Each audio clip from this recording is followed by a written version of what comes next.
Hey guys, today we are going to dive into part 1 of a 4-part series on Mercedes-Benz. You might think that Henry Ford invented the automobile, and guess what? You are wrong. You're dead wrong. You're dead to nuts wrong. You're dead wrong. Today we are going to tell the story of the very first automobile. The gritty origin story. The very first automobiles. Yeah. Depending on how you define an automobile, both are done today. We're talking about a lot of names that you'll recognize from modern cars: Daimler, Benz, Maybach, Auto as an automobile.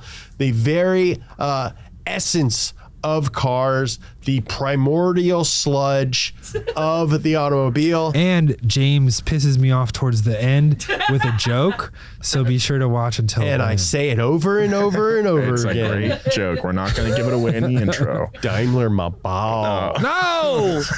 Now on Bleep that. Pass Gas. New Year's Eve, 1879, 35-year-old Karl Benz and his wife, Bertha, sit huddled around a small engine in their frigid workshop in Mannheim, Germany. As Karl looks down at the small block of iron, he no doubt thinks about the decades worth of work and near financial ruin contained in the small footprint.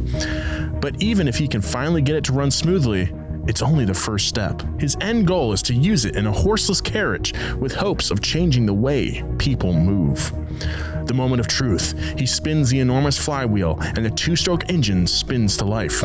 He anxiously waits for the engine to sputter out, but the moment never comes. After several tense minutes, Karl remarks to Bertha, The more it hums, the more it enchants the pressing worries away from my heart.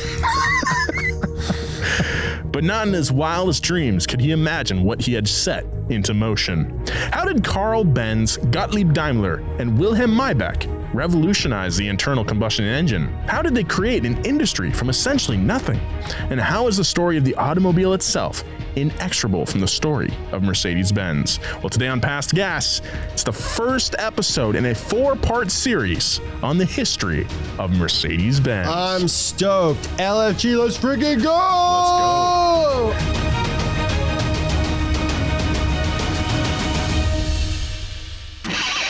Past Gas Podcast. It's about cars, it's not about forts. Big thank you to our sponsor this week, Shopify. That's right. Sign up for a $1 per month trial period at shopify.com/gas, all lowercase. Go to shopify.com/gas to take your business to the next level today. Shopify.com/gas. Thank you so much to Indeed for sponsoring this episode. Start hiring now with a $75 sponsored job credit to upgrade your job post at Indeed.com/pastgas. Offer good for a limited time. Claim your $75 credit now at Indeed.com/pastgas. Just go to Indeed.com/pastgas and support the show by saying you heard about it on this podcast. That's Indeed.com/pastgas. Terms and conditions apply. Need to hire? You need Indeed. Thank you so much, Indeed. As a person in the automotive media industry, I am often asked what my favorite car is.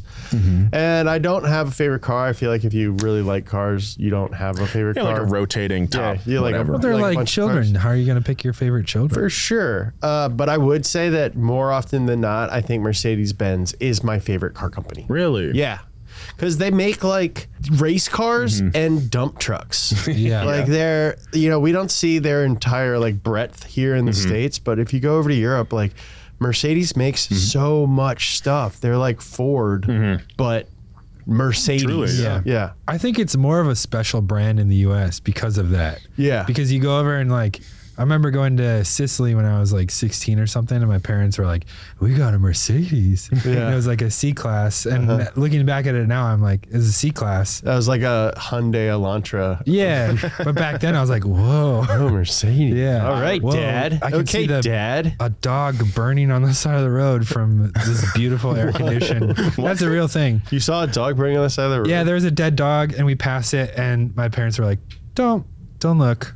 Wow. And of course you look, and there's someone had just thrown a dead dog next to the dumpster. What? And on the way back, that dog was on fire. So that's more of a, Sicily thing. That's not a that's Mercedes thing. Wow. I feel like we spent more time Talking in this yeah. episode already talking about that than cars. I remember when one of my best friends, his mom got a C-Class Mercedes, and the first time I rode in that to his house, they lived out like on the outskirts of town. You have to go through these twisty, hilly roads, and being in that thing, that was like almost an automotive awakening for sure. That would be a really lame name for a podcast. Automotive Awakening? Yeah. Hell yeah, dude. That's the worst podcast. Yeah. That podcast sucks. What was your favorite for first car you liked? And your host, Justin Long.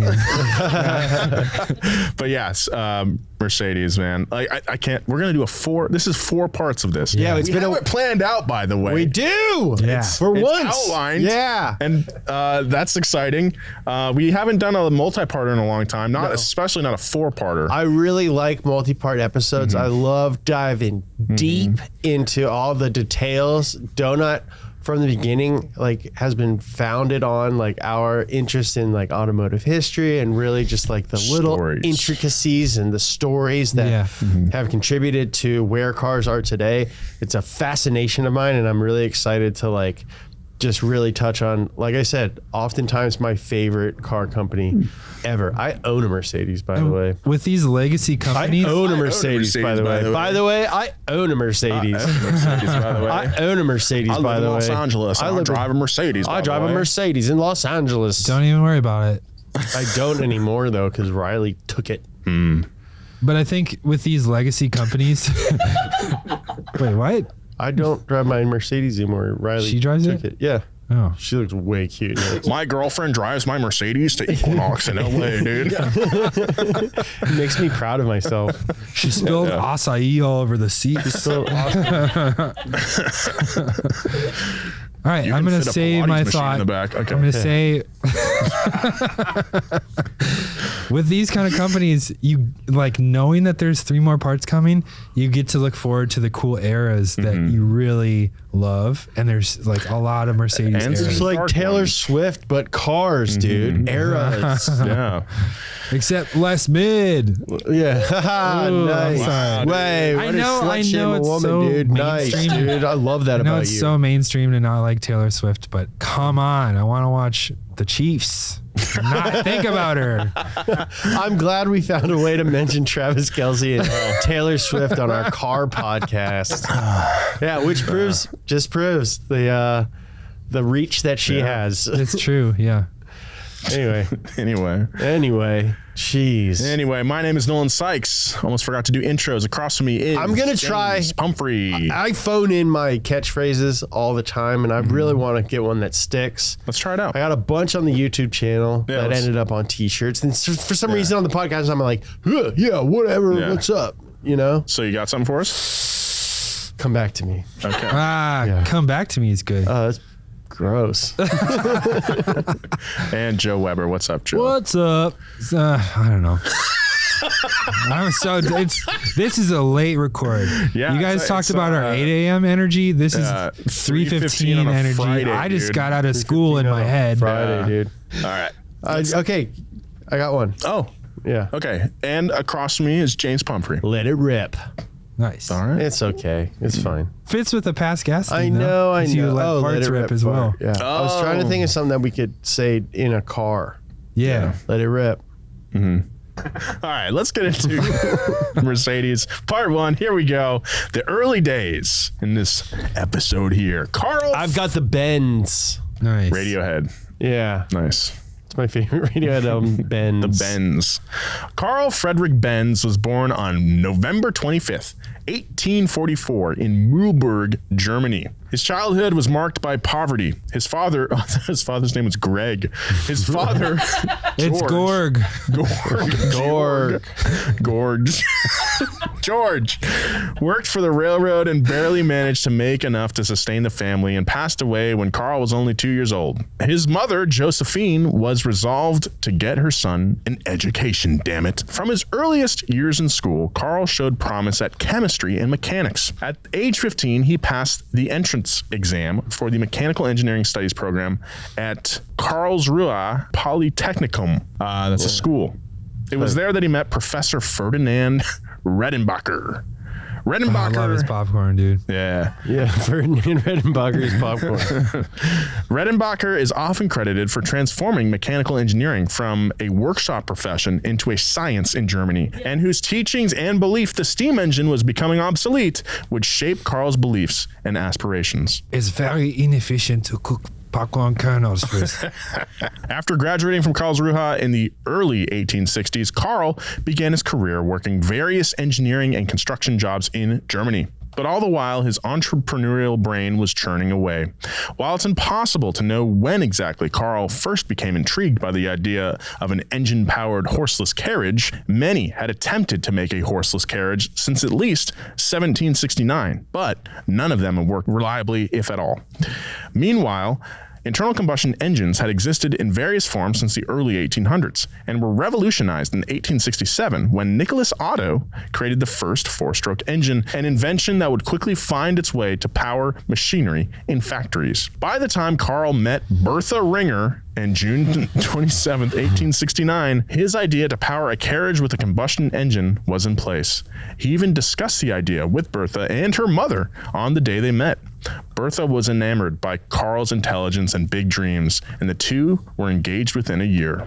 Do you think people back then were just better at keeping dates because they didn't take information for granted like we do now? Like, if I wanted to like mark a date right now, all I would have to do is like put it in my phone and it would link with like my computer and any future phone and computer that I'll ever have. But like, I could not tell you the day I met my fiance. Right. Yeah, same. You know the day. Gavin, what date did you meet your wife? No idea. But this is like over 100 years ago. And we know that Karl and Bertha Benz met on June 27th, 1869. I met my fiance February 19th, 2022. Shut up. How do you know that? Because I retain everything but important knowledge. So you're saying that's unimportant knowledge? No, don't. Dude, you're Emily. totally getting twisted. What happened February 19th? We matched on Hinge. Yeah. Okay. Big thank you to our sponsor this week, Shopify. We move a lot of merchandise here at Donut Media, all those t-shirts and hoodies and all the other awesome apparel available. How do we get it to you? Well, we use a little service called Shopify. Start selling with Shopify today. Shopify is the commerce platform revolutionizing millions of businesses worldwide. Whether you're a garage entrepreneur or IPO ready, Shopify is the only tool you need to start, run, and grow your business without the struggle. We use Shopify here to move our apparel. We even have a past guest t-shirt available on our website, and you can get that all thanks to Shopify. Shopify powers 10% of all e-commerce in the United States. 10%! And Shopify is truly a global force. Plus, Shopify's award-winning help is there to support your success every step of the way. Sign up for a $1 per month trial period at shopify.com/gas, all lowercase. Go to shopify.com/gas to take your business to the next level today. Shopify.com/gas. Big thank you to longtime sponsor of Past Gas. It's Indeed. That's right. If you're hiring for your business on your own, you're basically doing it on hard mode, okay? I'm talking like playing Dirt Rally with no assists on. It's hard, okay? But all you got to do is what I do when I'm playing really hard games. You need to breathe, take it easy, and keep it simple, okay? If you're hiring, you need Indeed. Here's why. Indeed is the hiring platform where you can attract, interview, and hire all in one place. Indeed streamlines hiring with powerful tools that find you matched candidates. I want to tell you guys today about Indeed's hiring platform. Candidates you invite to apply are 3 times more likely to apply to your job than candidates who only see it in search, according to US Indeed data. And Indeed does the hard work for you. Indeed shows you the candidates whose resumes on Indeed fit your description immediately after you post so you can hire faster. Start hiring now with a $75 sponsored job credit to upgrade your job post at Indeed.com/pastgas. Offer good for a limited time. Claim your $75 credit now at Indeed.com/pastgas. Just go to Indeed.com/pastgas and support the show by saying you heard about it on this podcast. That's Indeed.com/pastgas. Terms and conditions apply. Need to hire? You need Indeed. Soon after proposing to Bertha, Karl decided to go into business for himself. He partnered with a mechanic named August Ritter. That's cool. Oh, I love his That's chocolate. a good name. And together, they operated a mechanical workshop and iron foundry in Mannheim, where Karl would work on his motorized carriage design in his spare time. It's funny because everyone has a name that you recognize from a product. Yeah. You know? Like Ritter Sport. Or August the month. Yeah. Yeah. Unfortunately, things got off to a rocky start. The company struggled in its first year, and Ritter proved to be an unreliable partner. When additional funds were needed to keep the doors open, Ritter pieced the straight F out. And when Karl was unable to pay his bills, his tools were seized by local authorities. What? But Bertha saved the day. She secured an advance on her pay of her dowry to buy out Ritter. Whoa. What? So Isn't she her just got money from her dad? But isn't her dowry money that Karl gave her dad? No, dowry is what the wife's dad gives to the husband. Yeah. The 1870s were a pivotal decade for Karl. He and Bertha married in July 1872, and by 1877, he was a father to 5 children. 5 years later, That's baby. a baby a year. One a year. Yikes. Nice. Nice, dude. Everything works. His business was relatively stable throughout the 1870s as well, which allowed him to spend a considerable amount of time working on his motor carriage project. Karl worked through the decade to overcome his biggest hurdle, the engine. Because Nicholas Otto had patent rights on the 4-stroke engine, Karl was forced to create an alternate design. When his 2-stroke finally ran smoothly for the first time on New Year's Eve 1879, Karl was finally ready to take the next step. That's pretty sick.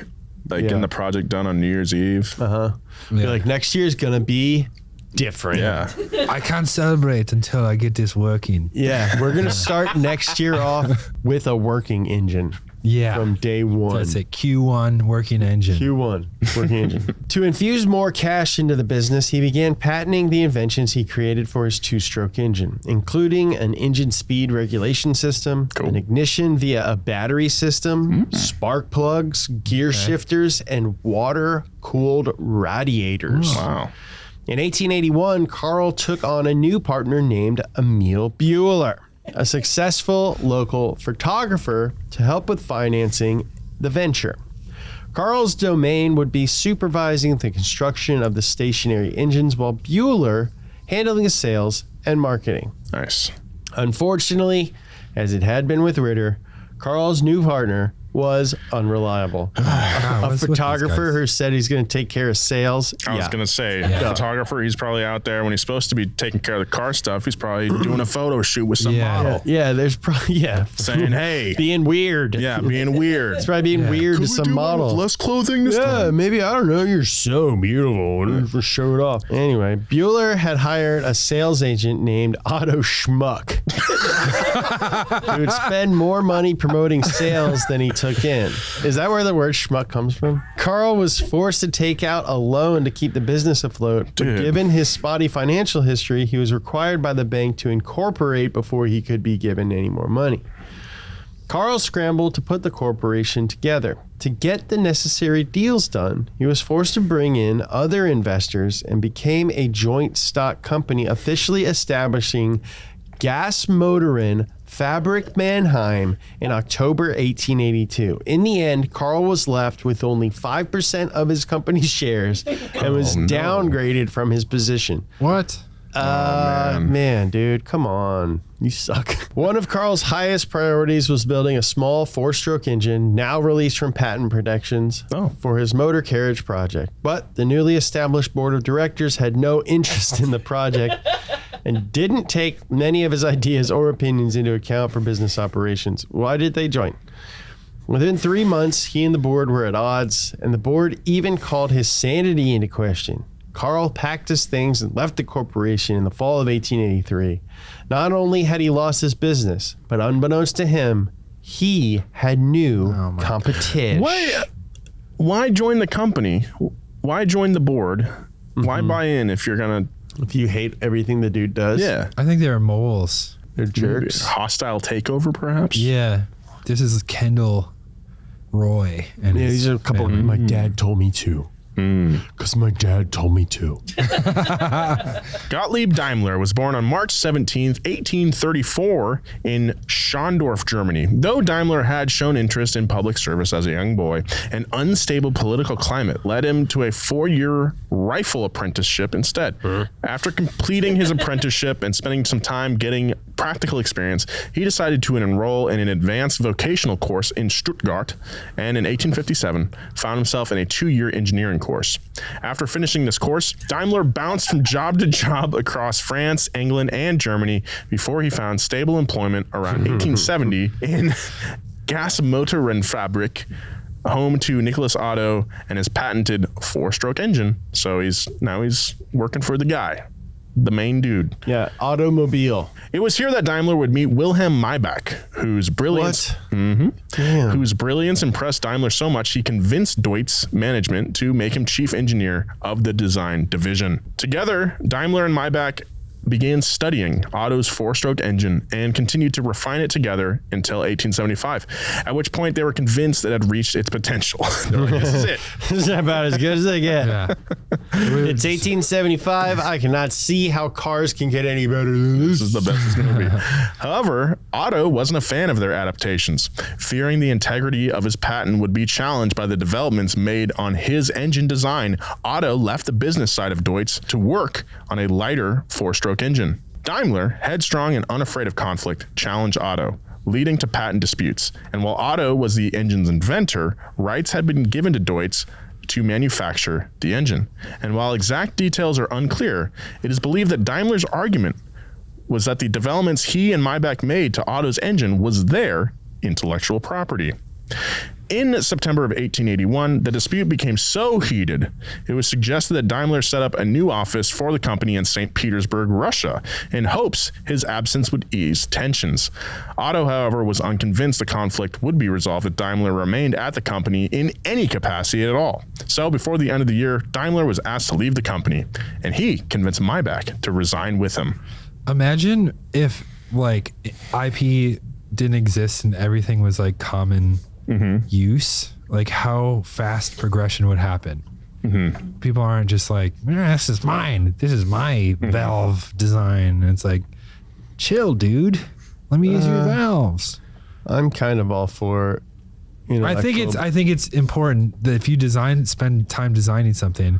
Well, it's tricky, yeah, because if like you put in all the labor and investment in a capitalist system, then that should be protected. But absolutely, obviously, like fair use is what that's a lot of what we do is fair use. Yeah. Or it helped launch the company in a very large capacity doing fair use stuff. So I mean it's a balance to be hit for sure. It is a balance. Yeah. In like a perfect world where everyone shares ideas, I think we would be, I see where you're coming from, like further along. If you try and make any shirts with Mo Powell baby on them, expect a letter from my lawyer. James is not kidding.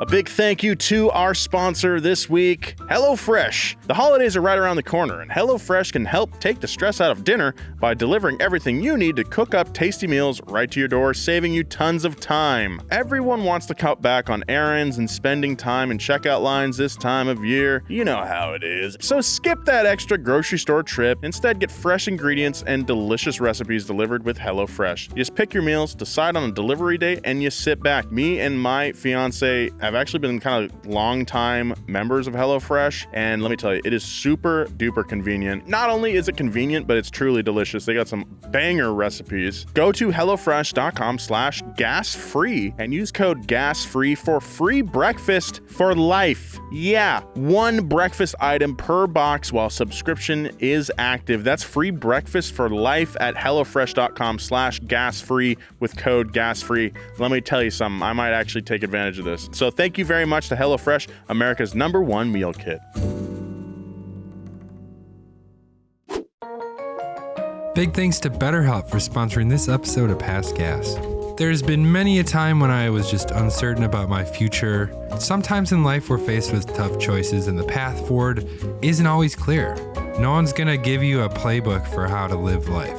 You have to figure it out yourself, and it's confusing a lot. Whether you're dealing with decisions around career, relationships, or anything else, therapy helps you stay connected to what you really want while you navigate life, so you can move forward with confidence and excitement. Honestly, you gotta start living life for yourself. Don't worry about what other people think of you or what your parents want for you. I didn't really know that until I started taking therapy, and I think the best way to get into therapy is BetterHelp. If you're thinking about starting therapy, give BetterHelp a try. It's designed to be convenient, flexible, and suited to your schedule. All you gotta do is just fill out a brief questionnaire and you get matched with a therapist. So let therapy be your map with BetterHelp. Visit betterhelp.com/passgas today to get 10% off your first month. That's BetterHelp, HELP.com/passgas. Thank you, BetterHelp. Big thank you to our sponsor this week, Prize Picks. Prize Picks is the largest independently owned daily fantasy sports platform in North America. They're the easiest and most exciting way to play daily fantasy sports. It's just you against the numbers. Instead of battling thousands of other players, including pros and sharks, watch out for the fins, baby, you're in deep water. You pick more than or less than on a 2 to 6 player stat projections and then watch the winnings roll in. That's right, Prize Picks is the most fun you can have, winning up to 25 times your money this football season. You just select 2 or more players, pick more or less on their projected stats, and place your entry. That sounds pretty easy. Speaking of easy, Prize Picks is really simple to play. You can make your picks and submit your entries in less than 60 seconds. This week, we're picking Saquon Barkley for more than 60 yards and Patrick Mahomes for more than 2 passing touchdowns. I mean, dude, Saquon's thighs are bigger than my torso. Dude can freaking squat a house. So go on down to prizepicks.com/gas and use code GAS for a first deposit match up to $100. Go to prizepicks.com/gas and use code GAS for a first deposit match up to $100. Prize Picks, daily fantasy sports made easy. Thank you, Prize Picks, for sponsoring the show. Daimler and Maybach were convinced that the internal combustion engine could revolutionize personal transit, but quickly came to the same conclusion that Karl Benz had. The greatest challenge would be building an engine light enough to power things other than factory machinery.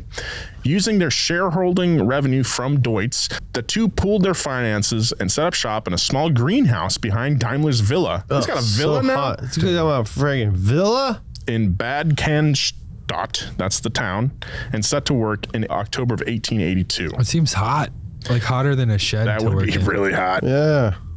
The next year, the same year Benz had left his corporation, Daimler and Maybach patented the world's first fast-running internal combustion engine, which was up to 5 times faster and more than 7 times lighter than the Otto 4-stroke. Oh, take that, Otto. Yeah, suck it, Otto. A bitter Daimler publicly commented that comparing his engine to Otto's was like, quote, comparing a rifle to a blunderbuss. Nice. What is a blunderbuss? A blunderbuss is Is it fluted? It's one? fluted. It's got the fluted barrel at the end, and you just like cram a bunch of shit in there. It's a round bullet, right?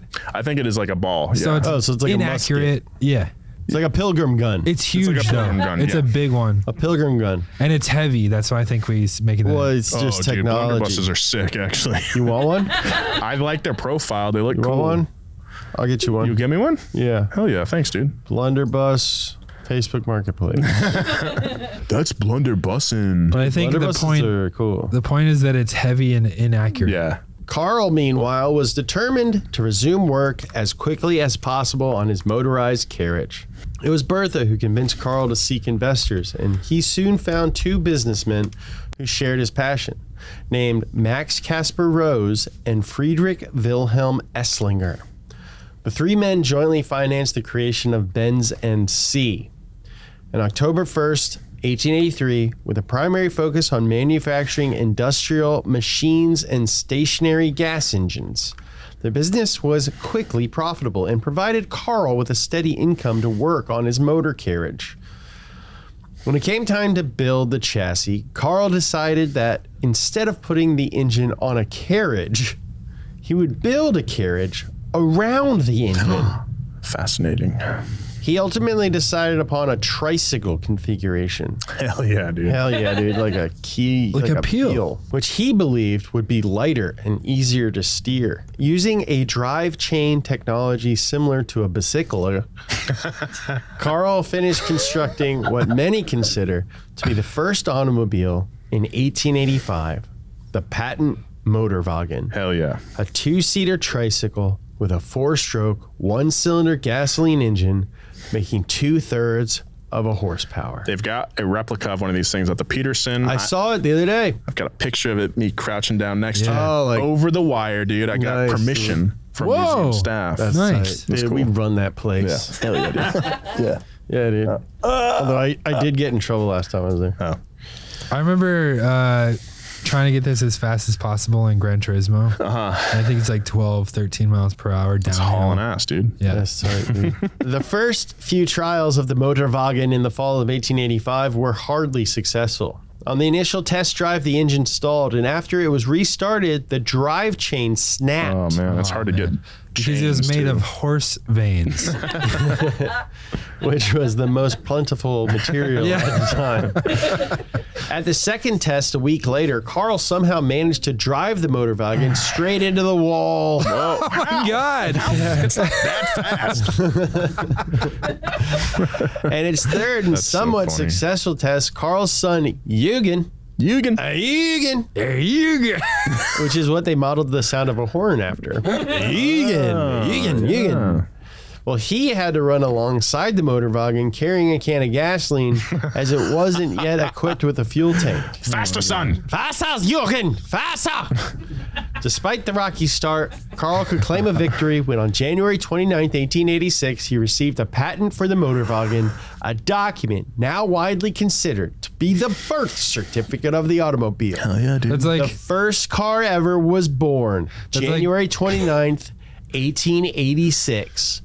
calling a car like copyright car. Yeah, the Benz patent motorway. I mean, that's like, I feel kind of rubbing in the face of the competition a little Yeah, bit. The people that exactly. kicked him out of his company, Yeah. saying, Patent "Look, bitches, Motorwagen. I got the patent for this shit." Yeah. Yeah. And then Otto's like, I'm going to name the whole industry after my name.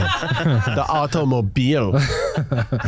That's all. I love doing these stories of like guys making doohickeys in their garage. Yeah. It's the best. It's so cool. Yeah, dude, I love a doohickey. Or whatchamacallit. Yeah. A contraption. I Thingamabob. love contraptions. A what? Thingamabob. Thingamabob. That's a bit smaller, I think. A short distance away, Daimler and Maybach were hard at work on their own prototype. A few months prior, in August 1885, they had received a patent for a proto-motorcycle they called the Reitwagen. Described by writer Dennis Adler as, quote, a suspensionless motor-driven cycle with carriage wheels. The Reitwagen even accomplished a 3.7-mile round-trip journey on its first test drive. That's a long way. That's long, dude. That's a long That's a long way back then, dude. It's almost 4 miles, dude. It's almost 4 miles. That would take me all day.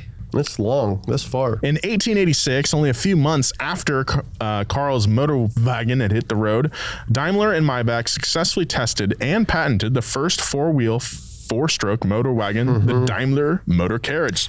It's got one more wheel. Yeah, I know. I was going to say, this one to me is really like a big, like this one's better than the 3-wheeled one to me. Because it's got 4 wheels instead Yeah, of 3. I'm into What is 4-wheeled shit. download? This is way more of a car, I think, than the Yeah. Motorwagen. It's got like a bathtub God, I'm steering still wheel. Though. downloading. You know how you like turn on the faucet?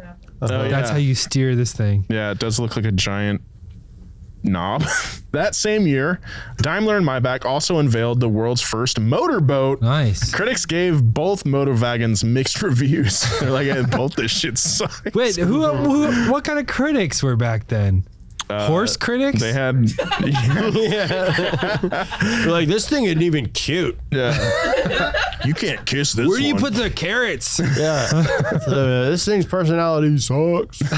And the general public was also highly skeptical of the motorized carriages for a variety of reasons, ranging from a more practical fear that the engine might explode. Nice. You know what? Yeah. Reasonable fear back It's then. run by explosions. Two more extreme 19th century superstitions, like the fact that when Karl drove his motorwagon, it looked, quote, like the devil driving an infernal carriage. They were super religious back then.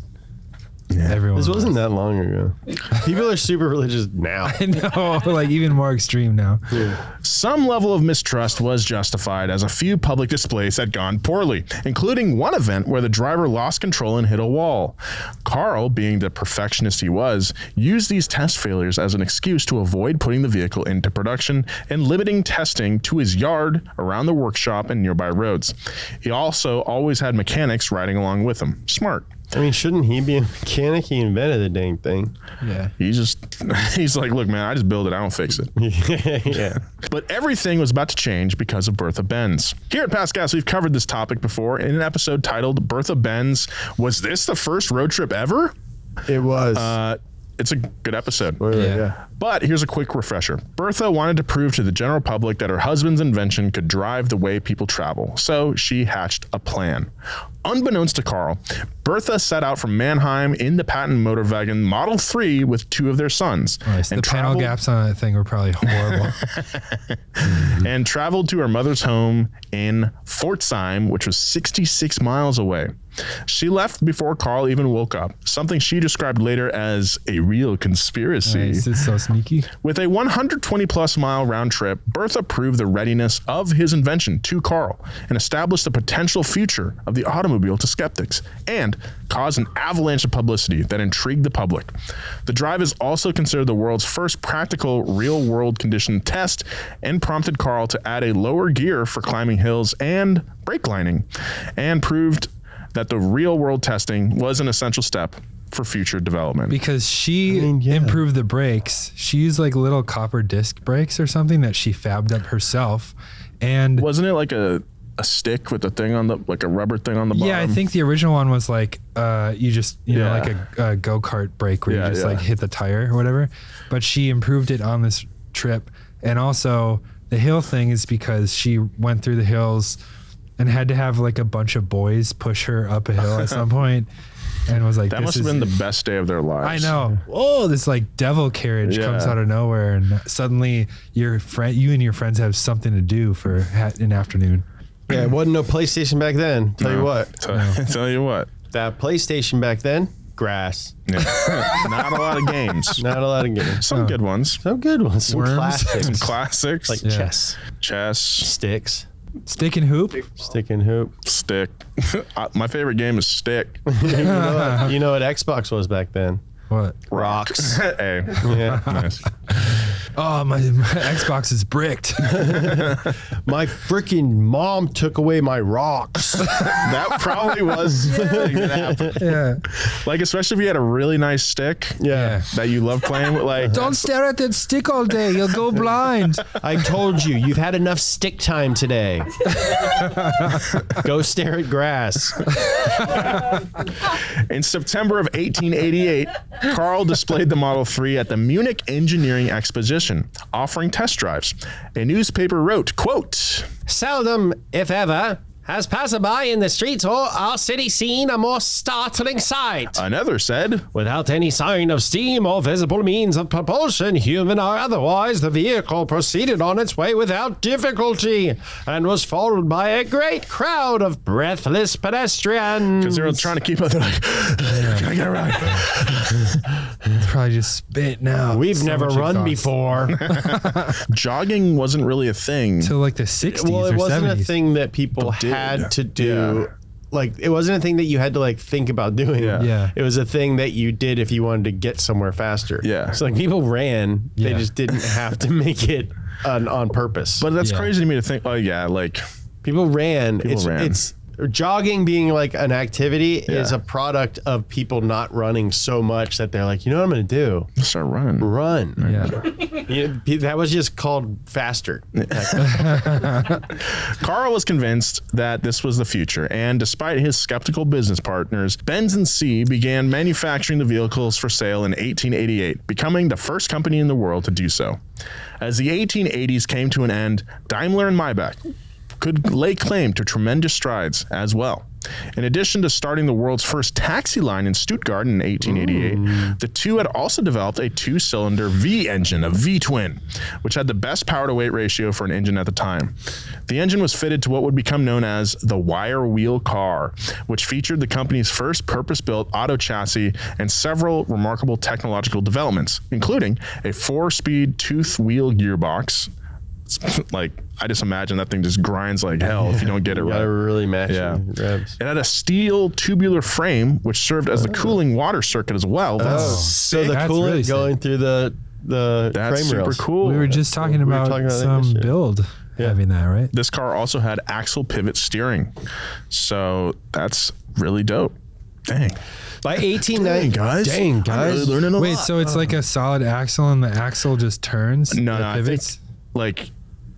I think it's like what we kind of like know what- today. Yeah, like if you like in a go-kart, Yeah. So, like axle, okay, gotcha. and then And there's like a push rod or something. Yeah. in it. Yeah, Okay. yeah. by 1890, Benz was the second largest manufacturer of stationary engines in Germany.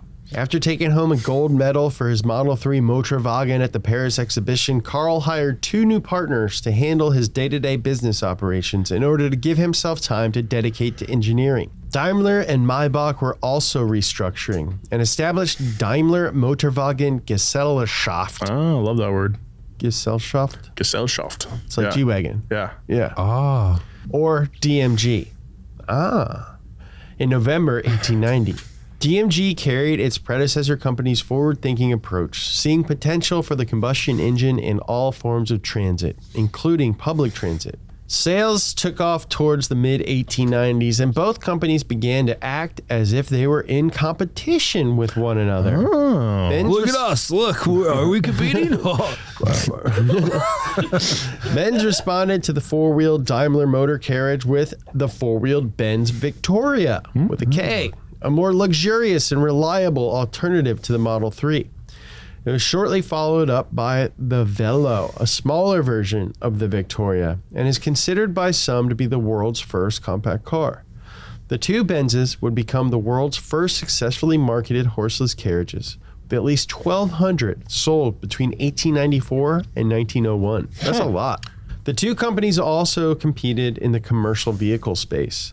In the mid-1890s, Benz built Germany's first commercial bus. DMG responded with general-purpose trucks and motor-driven fire engines. True to their land, air, sea philosophy, DMG became one of the first successful motorboat manufacturers and began the process of developing their own motor-driven dirigibles. Hell yeah. I like dude. dirigible because it sounds like an elephant for some reason. Yeah. Really? Like, why? It's so weird to me. Why just call it a blimp? You know? I think because a blimp is a type of dirigible. What's another type? Hot air balloon, Zeppelin. Zeppelin's a blimp. They are different. It's different. I couldn't tell They you all look how. the same to me. Hey, listen, I think you're fronting because you don't know a lot about old-timey aviation. Look, if you want to argue about funiculars, I could go all day. All right? Both companies turned their attention outside Germany's borders as well. Benz began working with importers, and DMG began to look abroad to develop additional markets. DMG even secured licensing agreements outside of Germany where manufacturers would build their products for the local markets. This is not unlike Honda making the Accord in the U.S. today. That makes sense. Yep. Build them where you sell them. Build them Yeah. where you sell them. Employ the people. It's cheaper on costs, and you can also say it's built in this country, so you Yeah. should buy it because you live in this country. Yeah. While most of Daimler's sales throughout the 1890s were its chain-driven Schroeder and variants of the Daimler motor carriage, their most important car came in 1897, the Phoenix. Oh, hell yeah. Named after the engine that had served them throughout the decade, and the initial 6 and 8 horsepower engines that initially powered the car itself. This is an old-timey car right Yeah, here. this is like, you're like, now I see it's becoming a car. It's got the a shape. grill in front of the engine area. There's Yeah. probably a radiator somewhere tucked behind that. The seats are not just like little Benches. chairs that yeah, you put. they're like, yeah. No, I mean, that's a car. Yeah. That's a car. That's a car, guys. That's a car. There's no arguing that it's a car. Phoenix was a huge step in moving from motor carriages to a design more typical of the modern automobile. Like we were saying. Like we just said. It was the world's first front engine car and had a foot brake and steering lever or wheel. When you think about it, it must have been strange to have a brake, a foot brake. Yeah. Like you climb in it and they're like, oh, you actually have to use your feet to drive this thing too. I think that like a lot of like it's the Industrial Revolution kind of, and I think a lot of machines like in factories and stuff were operated by your feet. You can't just yell whoa at it and it'll stop. Whoa. Oh no, wagons had foot brakes. Did they? Yeah. Oh, okay. Then I guess it wasn't that weird. The Phoenix also featured pneumatic tires, was eventually equipped with a 1.5 liter 4-cylinder engine with a tubular radiator With a and weighed turbocharger in making 485 horsepower. a 5.2 liter supercharger and weighed in at a modern 3,080 pounds. God. Well, it's probably made out of freaking wood and iron. That's Wow. heavy. Over the course of the 1890s, DMG sold 108 automobiles, and the staff had nearly doubled in size to 344. But the far more impressive resume for the 19th century belonged to Karl Benz. Yes, that's our guy. Yeah, Yeah. that's the guy we're rooting for. Hell yeah, dude. Let's go, Karl. By 1899, he could claim to be the largest and most successful automaker in the world, with the world's first large-scale production and having sold over 2,000 motor cars across the globe in Europe, North America, Singapore, South Africa, and Australia. Wow. Look at this Dang. guy. 2,000 cars. Daimler my balls.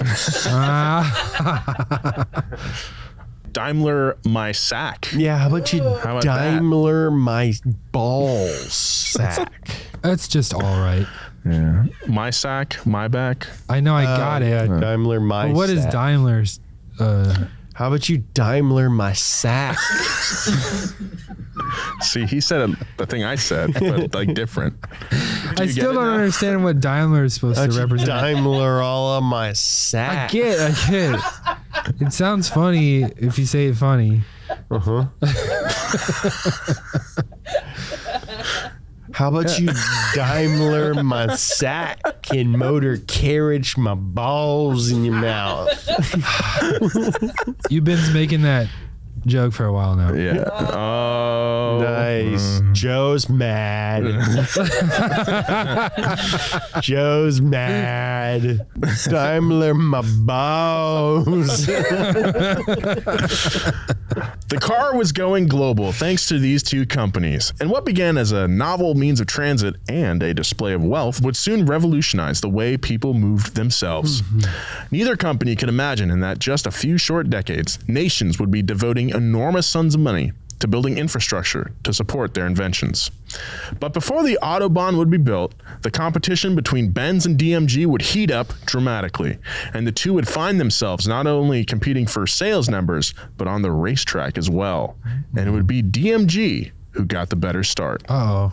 In the early 1900s, DMG would be poised to take a tremendous leap forward in modernizing the automobile when a wealthy Austrian aristocrat would persuade the company to build him a car that he could race. Whoa. The result would be so revolutionary that a stubborn Karl Benz would be forced back to the drawing board and essentially have to reinvent the automobile all over again. That's next time. Past Gas on part 2 of our 4-part series on Mercedes-Benz next week on Past Gas. go. Karl Benz will have to Benz over and take it. Daimler on my balls.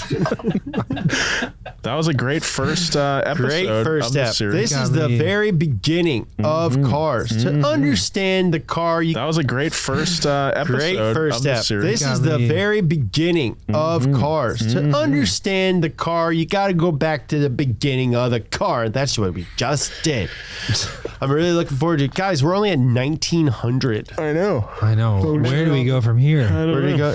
Well, according to the Daimler guys, that we're done. Yeah. No, Otto was like, this is it, dude. Yeah. We should have looked into I want it. like a little epilogue where it's like Otto's just like, Yeah. well, shit. And then he doubled down on carriages for horses. Turns out there was a lot that we could have done. VTech. Wow.